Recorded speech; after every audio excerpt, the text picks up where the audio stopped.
우리 욥기 23장 10절 말씀 함께 암송해 보십시다. 시작. 그러나 내가 가는 길을 그가 아시나니 그가 나를 단련하신 후에는 내가 순금같이 되어 나아오리라. 욥기 23장 10절 말씀. 아멘. 자, 26장, 27장, 28장, 29장, 30장, 31장, 26장부터 31장까지는 욥의 친구들의 세 번째 담론까지 다 듣고 욥이 답변하는 내용이고요. 그리고 뿐만 아니라 이제 세 번째 담론까지 다 끝났거든요.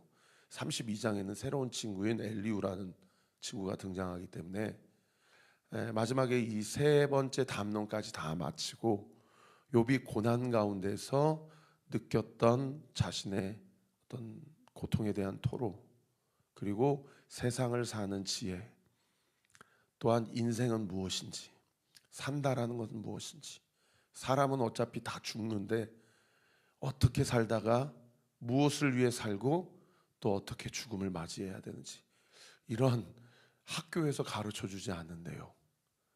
하나님이 가르쳐 주시지 않으면 절대 알 수 없는 내용, 이런 내용을 기록하고 있는 것이 31장까지의 본문이에요.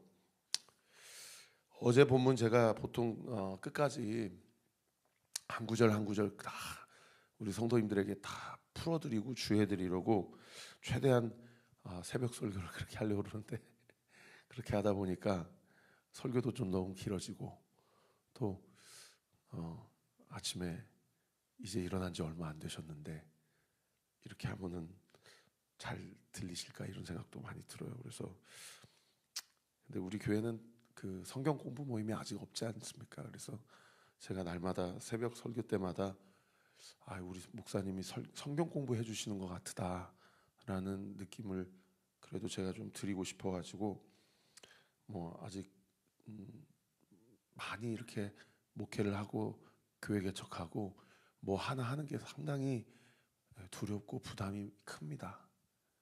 성격상 하려면 제대로 해야 되고, 그래서 1대1로 그동안은 양육했고요. 구체적인 교회 양육 프로그램이 뭐냐고 새가족들이 이렇게 오셔서 이따금씩 여쭤보시면은 아직 양육 프로그램이 없어요. 그래서 이번 주 금요일부터 우리가 처음으로 줌으로 해서 양육 프로그램을 시작하는데, 구체적인 뭐 1단계, 2단계, 3단계, 4단계 막 여러분들 요즘에 교회 가면은 우리 교회 등록하면 여러분의 영적인 훈련을 이렇게 시켜줍니다 하고 쫙 설명하시는 그런 교회나 목사님들도 굉장히 많거든요. 그걸 상당히 자신의 목회 프라이드로 여기시는 분도 많고, 그런데 우리 교회는 아직 그런 것이 없기 때문에 제가 최대한 새벽 설교는 좀 여러분들이 말씀에 적어도 목마르지 않으시도록, 영적인 이 배고픔이 없으시도록, 하여튼 제가 하고 싶은 얘기 최대한 스킵하고 본문이 뭐라고 얘기하는지를 여러분과 함께 나눈 것을 저의 설교의 주안점으로 두거든요. 무슨 얘기를 하고 싶어서 이 얘기를 하냐면 계속 욥이 이렇게 자기의 지혜, 자기가 깨달았던 하나님이 주시는 마음, 이런 것들을 쭉 나열을 하고 있는 것, 이것을 이제 제가 한 구절 한 구절씩 묵상을 하다 보니까 설교가 너무 길어져 가지고 오늘 본문도 1절부터 28절까지 이렇게 적혀져 있어서 이걸 한 구절씩 다 하려니까 시간도 부족하고, 또 성도님들도 아침에 얼른 기도하시고 하루를 시작하셔야 되는데 참 제 안에 그런 고민이 많습니다. 그래서 제가 하고 싶은 얘기는 뭐냐면, 사랑하는 성도 여러분, 우리 교회가 양육이 없는 것 같지만 등록하고 우리 교회가 제안하는 많은 것들에 대해서 잘 따라오시면, 사실은 옥하는 목사님이 평신도를 깨운다라는 책에서 성도들 가운데 그들이 평신도를 세우시기 위해서 정말 제자훈련을, 광인론이라고 하잖아요. 제가 그것들을 쭉 제자훈련을 우리 교회에서 쭉 진행하면서 제가 생각했던 핵심은 이미 제자훈련 신청 안 해도 교회 등록만 하고 내가 이 교회에서 제대로 신앙생활을 한번 해봐야 되겠다라고 생각을 하면 여러분의 일상적인 신앙생활의 삶 가운데서 하실 수 있도록 요소 다 이렇게 숨겨놨습니다. 여러분 이렇게 아침에 일어나자마자 큐티 하시는 것, 새벽 제단 쌓으시고 기도하시는 것, 암송하시는 것, 제가 매일마다 올려드리는 루틴으로 통독하시는 것, 그리고 공동체에서 서로 나누고 교제하고 서로를 위해 기도하는 것. 여러분 이런 거 5가지만 잘하셔도 여러분 신앙의 정수를 다 잘하고 계시는 겁니다. 저는 제자훈련 시킬 때마다 10명, 20명씩 신청받아가지고 할 때마다 느꼈거든요. 이거 다 해야 되는데 왜 이렇게 10명, 12명, 20명만 할까? 그러니까 그런 눈으로 보니까 오륜교회에서요 숨어서 신앙생활하는 사람들이 그렇게 많아요. 그리고 교회에서 주일날 예배 드리는 것으로 마치 죽으면 천국 간다고 착각하는 성도들이 그렇게 많아요. 여러분 그거 아니에요. 그래서 여러분 오늘교회 오시면 물론 뭐 제가 이 사람은 천국 갔다 지옥 갔다 얘기할 수는 없죠. 그건 모르는 겁니다. 그건 주님만 아시고요. 이전에 신앙생활을 했던 분들은 오늘교회 오면 여러분의 믿음을 다 뒤집어 엎으셔야 됩니다. 이전에 신앙생활했던 루틴으로 지금도 신앙생활하고 있으면 그건 아니 돼요. 그리고 우리 교회는요 초신자들, 완전 새신자들 이런 분들에게 계속 세례를 주고 이분들을 아예 처음부터 신앙생활을 제대로 훈련시키는 그런 교회가 되었으면 좋겠어요. 여러분 이 2가지를 위해서 우리 같이 기도합시다. 우리 교회가 이전에 신앙생활 하셨던 그런 어떤 루틴을 다 뒤집어 엎어서 진짜 성도, 진짜 교회가 무엇인지를 우리가 함께 알아가는 것, 그리고 정말 불신자에게 복음을 전하고 그들에게 세례를 주고 예수 믿는 것이 무엇인지를 A부터 Z까지 제대로 설명하고 이해하고 안내하는 그런 교회가 되도록 그렇게 함께 기도하면 좋겠어요. 그 과정 가운데 목회자의 도움이 필요하시면은 여러분들이 능동적으로 저에게 이런 부분에서 이렇게 해봤더니 이런 어려움이 있는데 이런 경우는 목사님은 어떻게 해야 됩니까? 좀 물어봐 주세요. 제가 여러 가지 디렉션도 드리고 또 내가 이렇게 한다라는 걸 보여드리는 것도 있지만은 제 안에 좀 참 고민이 뭐냐면 내가 이렇게 하는 게 저분께 너무 신뢰가 되지 않을까라는 목회자로서 고민이 있어요. 그래서 적극적으로 이렇게 하시면 안 됩니다.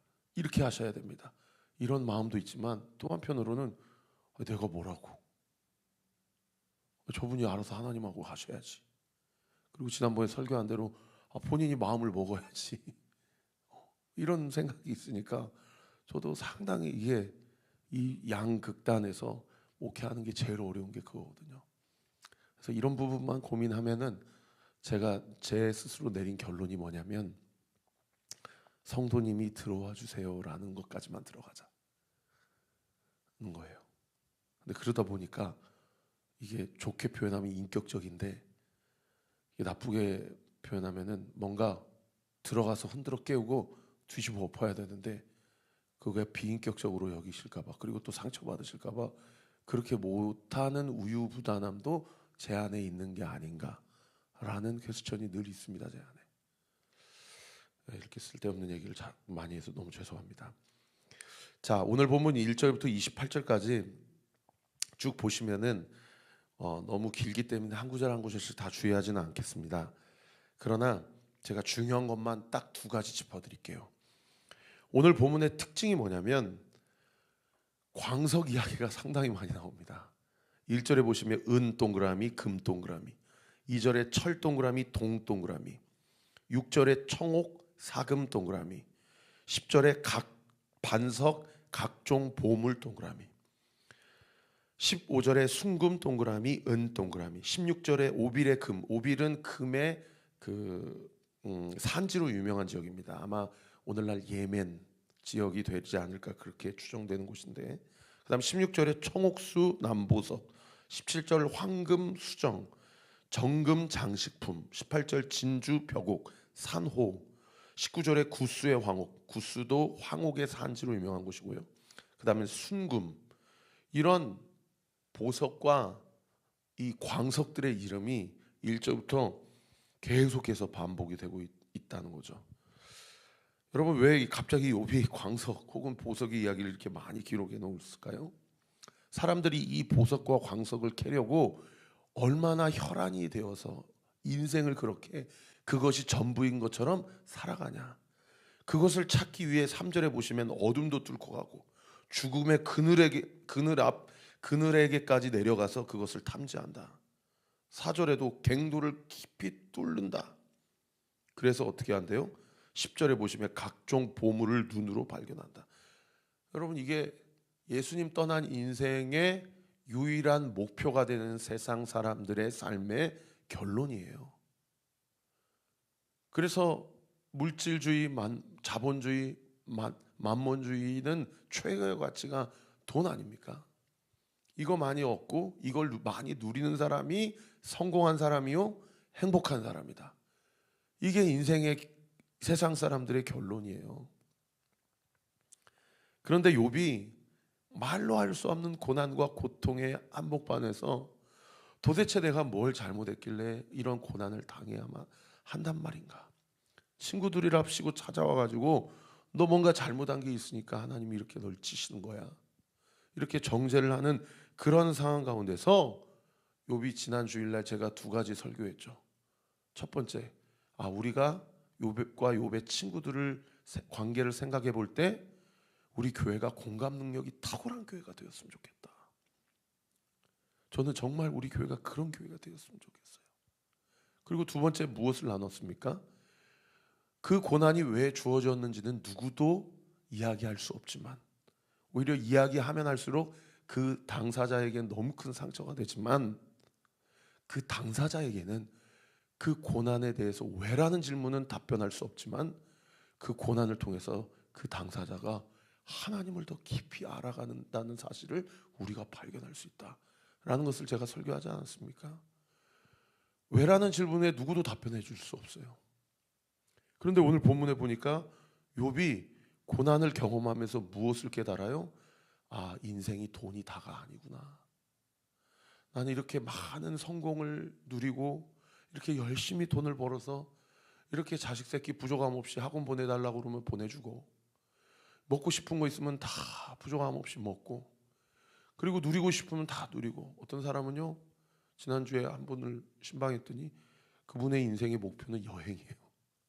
그러니까 얼른 돈을 벌어가지고 세계 일주를 하면서 많은 문명과 인간이 살아온 삶을 누리고 보고 겪으면서 그렇게 살아가는 것이 그분의 인생의 목표시더라고요.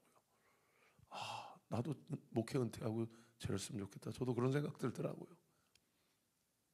제가 그분의 목표가 잘못되었다라고는 얘기하고 싶지 않지만 여러분 그래도 여행 갔다 집에 돌아오면 허무하지 않습니까? 인간은 왜 사는가? 무엇을 위해 살아야 하는가? 어디를 향해 나아가는가? 그 모든 과정 가운데 오늘 본문에서 가장 중요한 본문이 12절입니다. 여러분 12절은 별세개 당구장 표시 줄 치셔야 됩니다. 욥이 고난 가운데서 이런 한탄을 하는 거죠. 그 깊은 곳까지 갱도까지 내려가서도 그렇게 보석을 찾는데 도대체 지혜는 어디에서 얻으며 명철은 어디에 있는 곳은 어디인고? 지혜와 명철은 어디에서 찾냐는 거예요. 여러분 지혜의 가장 탁월히 설명해 주는 성경 텍스트가 어디입니까? 잠언 아닙니까? 그죠? 여러분 저는 잠언을 떠나서 창세기부터 요한계시록까지 성경의 지혜와 명철이라는 단어가 여러분이 통독하시며 발견하시거들랑 여러분 그 2 단어를 예수라는 단어로 치환하여서 묵상하십시오. 어디를 가서 예수님을 만날 수 있는가? 이 질문이 욥이 얼마나 답답했는지 20절에 또 고백하고 있어요. 20절 우리 같이 한번 읽어보십시다. 시작. 그런즉 지혜는 어디서 오며 명철이 머무는 곳은 어디인고? 어디 가서 지혜를 찾냐는 거예요. 어디 가서 명철을 얻을 수 있냐는 거예요. 금은 땅을 파면 나오고 음식은 열심히 농사를 지으면 나오던데 지혜와 명철은 어디에서 만날 수 있고 어디에서 얻을 수 있냐는 겁니다. 그런데 놀랍게도 이 질문에 대해서 고난 가운데 하나님께서 그 인생에 왜 고난을 허락하여 주셨는지에 대한 질문은 하나님을 제외하고서는 누구도 이야기할 수 없는데, 욥이요 그 고난 가운데 이 질문에 대한 답을 찾습니다. 그게 오늘 보면 23절과 28절입니다. 우리 23절 말씀 같이 읽어보십시다. 시작. 하나님이 그 길을 아시며 있는 곳을 아시나니. 지혜과 명철을 얻으려면 하나님을 찾아가야 되는구나. 하나님을 찾아가야 되는구나. 그리고 28절도 같이 한번 읽어보십시다. 시작. 또 사람에게 말씀하셨도다. 보라, 주를 경외함이 지혜요 악을 떠남이 명철이니라. 여러분, 지혜를 지금 욥이 뭐라고 정의하고 있습니까? 하나님을 경외하는 것이라고 정의하고 있어요. 그리고 명철을 뭐라고 정의하고 있습니까? 악을 떠나는 것이 명철이라는 거예요. 그러면 지혜와 명철을 우리의 삶 가운데 알고 붙잡고 누리기 위해서는 결국 누구 앞에 나아가야 돼요? 하나님 앞에 나아가야 돼요. 하나님 앞에. 하나님께서 삼위격, 세 존재이나 한 분으로 계시는 것처럼 우리도 그분의 형상으로 창조된 DNA, 그분의 DNA를 갖고 있는 being, 존재이기 때문에 우리도 하나님과 연결되어 있지 않으면 아무리 돈이 많아도, 아무리 성공을 해도, 아무리 큰 권력을 가지고 있어도 인간이 느낄 수 있고 궁극적으로 추구하고 싶은 행복을 결코 가질 수 없다는 거죠. 결코 가질 수 없다는 거죠.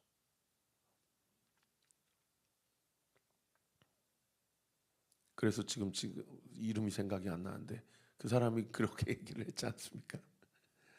우리 안에는 하나님으로만 채울 수 있는 마음의 공간이 있다.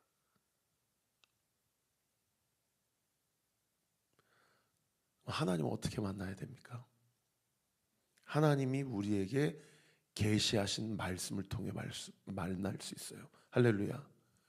하나님의 말씀의 내용은 무엇입니까? 우리가 그 말씀을 읽어야 되죠. 하나님의 말씀을 겸손하게 받고 내 마음 가운데 어떤 의지와 마음의 원함이 떠올라야 됩니까? 이 말씀 앞에 순종해 봐야 되겠다라는 마음의 의지와 생각이 들어가야 되죠. 그래서 주의 말씀을 듣고 그 말씀 앞에 순종해 보고자 하고, 때로는 우리가 아까 찬양한 것처럼 낙심할 때도 있고 불순종할 때도 있고 주님과 직면하고 싶지 않을 때도 있을 수 있겠죠. 그럼에도 불구하고 하나님이 나에게 주신 그 말씀대로 살아보겠다라고 결단하고 실제로 그렇게 실천해 보는 것. 여러분, 그 사람이 가장 지혜로운 자요, 그 사람이 가장 명철한 자라는 것을 우리가 꼭 기억해야 됩니다. 말씀을 정리하겠습니다.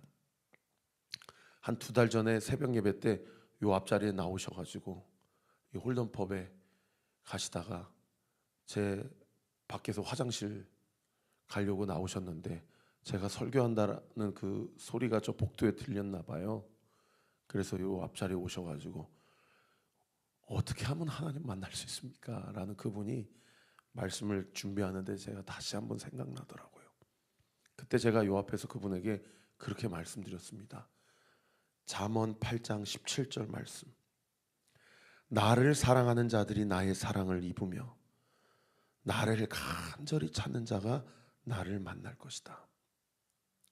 예레미야 29장 13절 말씀. 너희가 전심으로 나를 찾고 찾으면 만나리라. 사랑하는 성도 여러분, 오늘 하루도 나를 간절히 찾는 자가 나를 만난다. 너희가 전심으로 나를 구하면 나를 찾게 될 것이다 라고 말씀하신 그 주님, 여러분 꼭 믿으십시다. 내가 주님을 만나고 싶은 그 원함보다 주님이 나와 교제하고 싶으신 그분의 원함이 비교할 수 없을 정도로 훨씬 더 큼을 믿으시기를 예수 그리스도의 이름으로 축원합니다. 그리고 우리 교회에서 함께 신앙생활하면서 우리 목사님이 한번 해보라고 그러면 해봐야 되겠다. 말씀 통독, 암송, 기도, 교제와 공동체, 온리교회에서 함께 신앙생활하면서 그렇게 하나님이 주신 은혜와 사랑에 힘입어 참된 지혜가 무엇이고 참된 행복이 무엇인지 내가 그 길을 주와 함께 가리라. 그렇게 동행함으로 우리 사랑하는 성도들, 우리 교회 안에 하나님의 뜻이 온전히 이루어지고 하나님이 영광 받으시는 우리 성도들의 삶, 우리의 교회, 우리의 가정 되기를 우리 구주 예수 그리스도의 이름으로 축원합니다.